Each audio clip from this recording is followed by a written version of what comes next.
पूरे क्राइसिस के दौरान रूस के पुतिन ने भारत के पक्ष में एक शब्द नहीं बोला। उल्टे चीन पाकिस्तान के साथ हुआ, अजरबैजान हुआ, तुर्की हुआ, लेकिन रूस खामोश रहा। और उसके बाद सोने पे सुहागा के लिए या घाव में नमक उस वक्त हो गया जब रशिया ने $2.6 बिलियन की डील कर ली पाकिस्तान के साथ। Are we losing Russia as a friend?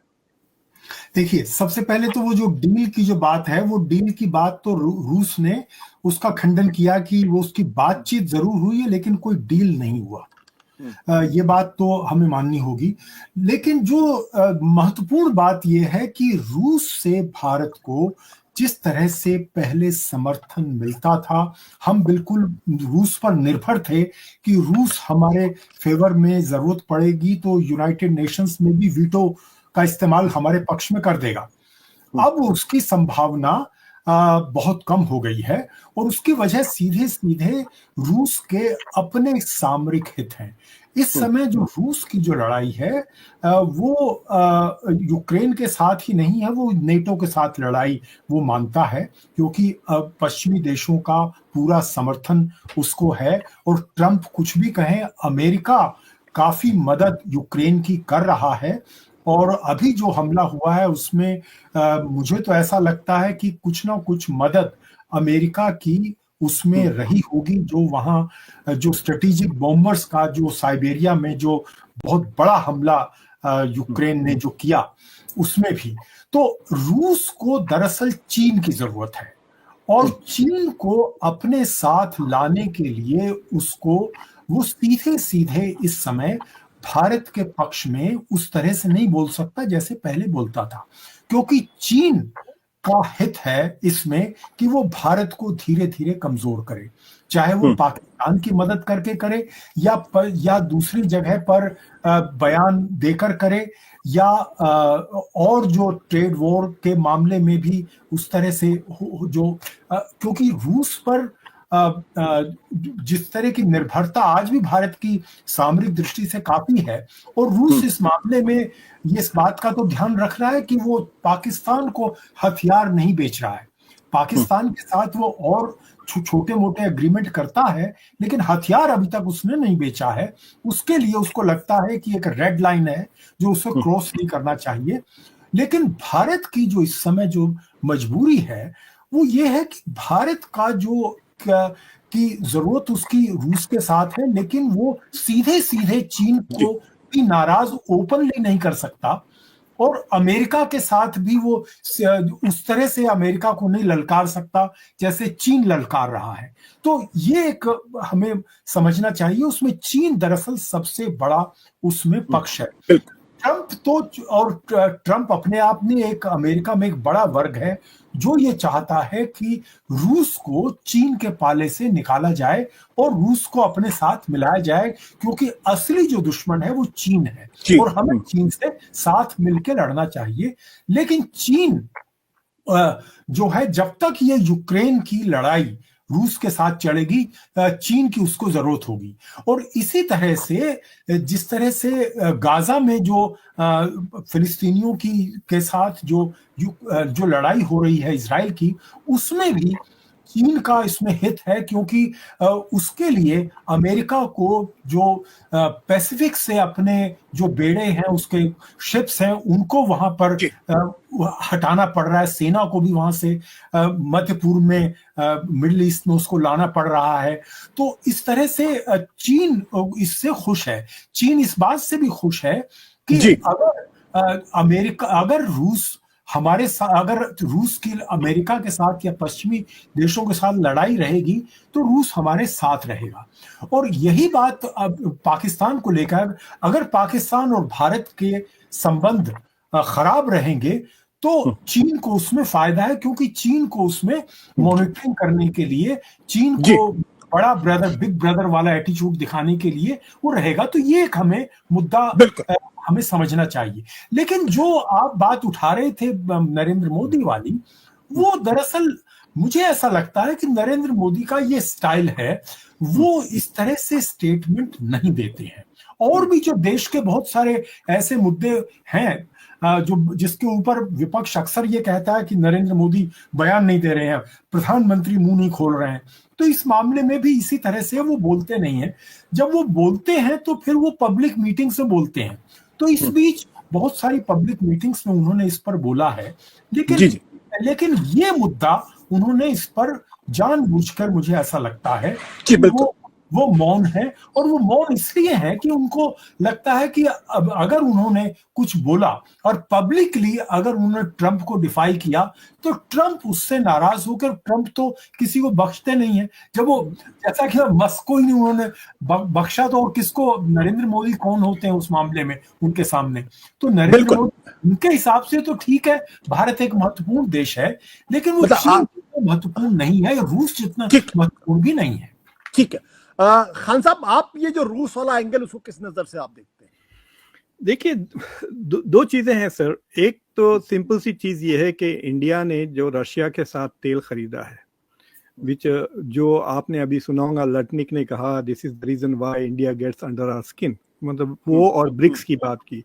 तो इंडिया ने इस तरह का behaviour has justified by saying we like to make multi alignment का लफ्ज यूज किया है कि पहले जो इंडिया की पोजीशन थी नॉन अलाइंड थी, हम अब मल्टी अलाइंड हो गए, यानी पहले हम किसी के साथ नहीं थे, अब हम सबके साथ हैं। This is the difference of being neutral but we are with everybody.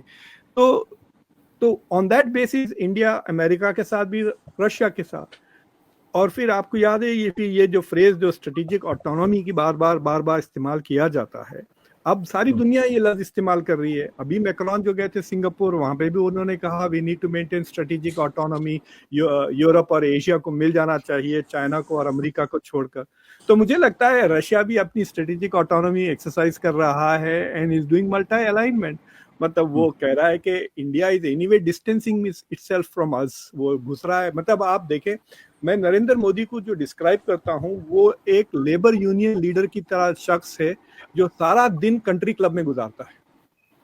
कभी लेबर के साथ नजर नहीं आएगा आपको, हमेशा कैपिटलिस्ट के साथ नजर आएगा। G20 के समिट में, G7 के समिट में मोदी सारे रिच मुल्कों के साथ नजर आता है और कहते हैं कि मैं global voice of the global south हूँ। ग्लोबल साउथ ने उनका साथ नहीं दिया ड्यूरिंग द इंडो आपका सिंदूर ऑपरेशन, और ना वो ग्लोबल साउथ के साथ है। गाजा में इतना जेनोसाइड हो रहा है, ये चुप बैठे हुए हैं। हालांकि एक बार भी नेतन्याहू को नहीं कहा this is not an era of war. इन्होंने ऑपरेशन सिंदूर के बारे में भी कहा this is not an era of war, लेकिन नेतन्याहू को नहीं कहा। तो जो रशिया का सीन है, रशिया का जो ये जो डील की बात से छोड़ दें आप, इंडिया ने 2000 में एक इनिशिएटिव लिया था रशिया और ईरान के साथ। It is called the international north south transport corridor. और ये जो कॉरिडोर था, it was to connect Mumbai से सेंट पीटर्सबर्ग तक डायरेक्टली, ताकि सुएज कैनाल को पास डॉज करके पाकिस्तान को बाईपास करके, that was the goal of the north south transportation corridor. पिछले साल पुतिन ने यूनिलैटरली पाकिस्तान को इनवाइट कर दिया कि आप अप्लाई कर दें, और पाकिस्तान ने अगस्त में अप्लाई कर दिया and is through the process of becoming part of it. तो अगर Pakistan becomes part of the north south transportation corridor, तो इंडिया का सारा मामला फट हो गया, like the whole goal of Chabahar port. ये तो जो ये this is a bigger blow from Russia than rumours of that conference. तो पिछले 1.5 साल से आपको ऐसा लग रहा है कि Russia has been moving closer and closer to Pakistan. April में भी डेलीगेशन गया था वहां पर। So I think Russia is decided कि India might move away and go away to the west, and so why should we not be with them? दूसरी चीज ये है कि Russia is much closer to China now than India. तो एक तो India जो जस्टिफाई कर रहा था रशिया से तेल खरीदने का to the west, they were saying कि we can not allow Russia to become a vassal state of China. देखिए, दुनिया में सिर्फ ऑफिशियली अगर हम अब बात करें तो सिर्फ 8 लीगल न्यूक्लियर पावर्स हैं और 2 इलीगल हैं, इजराइल और नॉर्थ कोरिया। अब चाइना के अंडर 3 न्यूक्लियर पावर उसके वैसल स्टेट्स बन गए हैं, Pakistan, north Korea and Russia. Can you imagine? America के पास सिर्फ भी 3 है, वो इजराइल, फ्रांस और बर्तानिया है। सो इंडिया के लिए this is a big worry कि Russia might move, but India has a chance कि ये सारा का सारा उल्टा हो सकता है विद SU-57। अगर इंडिया SU-57 के ऑर्डर साइन कर लेते हैं, it will be a slap on Trump's face जो F-35 बेचना चाह रहे हैं। लेकिन अगर वो F-35 खरीदते हैं और Su-57 को डिक्लेयर कर देते हैं तो मुझे लगता है कि रशिया की दोस्ती खत्म हो जाएंगी। मैं आपको एक चीज बताना चाह रहा था कि आपको याद है ड्यूरिंग ऑपरेशन सिंदूर यूरोप के 4 लीडर्स यानी स्टार्मर, मैक्रॉन, ये जो नए जर्मन के लीडर आए हैं मर्स और पोलैंड के जो पहचे, ये चारों ने कीव को गए थे टू सपोर्ट यूक्रेन, लेकिन इंडिया कोई नहीं आया। This is a very serious question, you know, why didn't at least Lavrov तो चक्कर मार रहे थे, you know, Lavrov could have come. इतनी हम बात करते हैं कि इंडिया और रशिया की इतनी दोस्ती है, हम वही अल्फाज यूज करते हैं इंडिया रशिया की दोस्ती की बात करने जो पाकिस्तान चाइना करते हैं, लेकिन China has proven to be a better friend of Pakistan than America और रशिया हैव प्रूवन।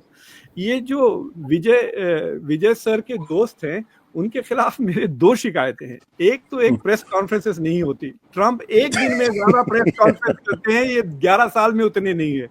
लेकिन जो दूसरी प्रेस कॉन्फ्रेंस है वो इन्वेस्टिगेटिव जर्नलिज्म नहीं करते अब इंडिया में। फॉर एग्जाम्पल ट्रंप, कनाडा ने इनवाइट कर दिया ट्रंप को, मोदी को फॉर G7। वहां पे मोदी का चांस है कि आप ट्रंप को कह दें कि can you just shut up about ceasefire, you had nothing to do it. यहाँ देखेंगे कितना 56 इंच का सीना है या नहीं है, वहां पता चल जाएगा। बट द क्वेश्चन इज कि कोई भी reporter is not trying to investigate कि जो इतना क्रिटिसिज्म हुआ मोदी का कि G7 को इन्विटेशन नहीं मिला और ये जो लेट इनविटेशन आया, did India make a some concession to Canada? ये सवाल मुझे चाहिए कि क्या इंडिया ने कुछ फेवर कर दिया कनाडा को in exchange for this late invitation? यहाँ पे मीडिया का रोल होता है सर, जर्नलिज्म को भेजें, इतने बड़े बड़े भेजे कनाडा को 2-3 बंदों को और पता लगाए कि क्या जयसीमा ने फोन करके खान साहब अब आप लोग कुछ ज्यादा ही उम्मीद कर रहे हैं, मुझे तो उम्मीद नहीं, but isn't this a serious question that needs to be It's a very serious question, but ये 2014 के पहले पॉसिबल था, अब पॉसिबल नहीं है। I am very serious about it. 2014 के पहले ये पॉसिबल था, 2014 के बाद अब ये पॉसिबल नहीं है। Even if somebody has got the story, it will not go on air. That is for sure. Nobody will take the risk and nobody will do it. That is for sure. Naresh जी आप कुछ जोड़ना चाह रहे थे? जी, मैं असल में वो Su-57 जो कि 5th जनरेशन फाइटर प्लेन है उसकी खान साहब बात कर रहे थे। दरअसल भारत और रूस ने ये मिलके बनाने के लिए समझौता किया था, लेकिन भारत की जो विमान सेना है इंडियन एयरफोर्स, उसने कहा कि ये हमारी जरूरत के मुताबिक नहीं है, हम तभी इसको स्वीकार करेंगे अगर हमारी जरूरतों को ये रूस का ये जो जहाज बन रहा है Su-57 ये पूरा करे। वो रूस ने उसके लिए इनकार कर दिया, तो 2018 में भारत ने उस समझौते से अपने को खींच लिया। और अब स्थिति ये है कि Su-57 को और भी बहुत से लोग नहीं खरीद पा रहे हैं, क्योंकि उसकी उतनी जो काबिलियत है वो उतना अच्छा वो विमान नहीं है। इसके अलावा रूस के पास में उसके प्रोडक्शन की जो क्षमता है वो नहीं है उतनी, इस समय लड़ाई की वजह से भी, क्योंकि बहुत सारी सैंक्शंस लगने की वजह से बहुत सारे उनके पार्ट्स उनको नहीं मिल रहे हैं। तो ये जो है अगर वो भारत इसको कर भी ले तो मैं समझता कि भारत की जो वायु सेना है वो इसके लिए कोई तैयार हो।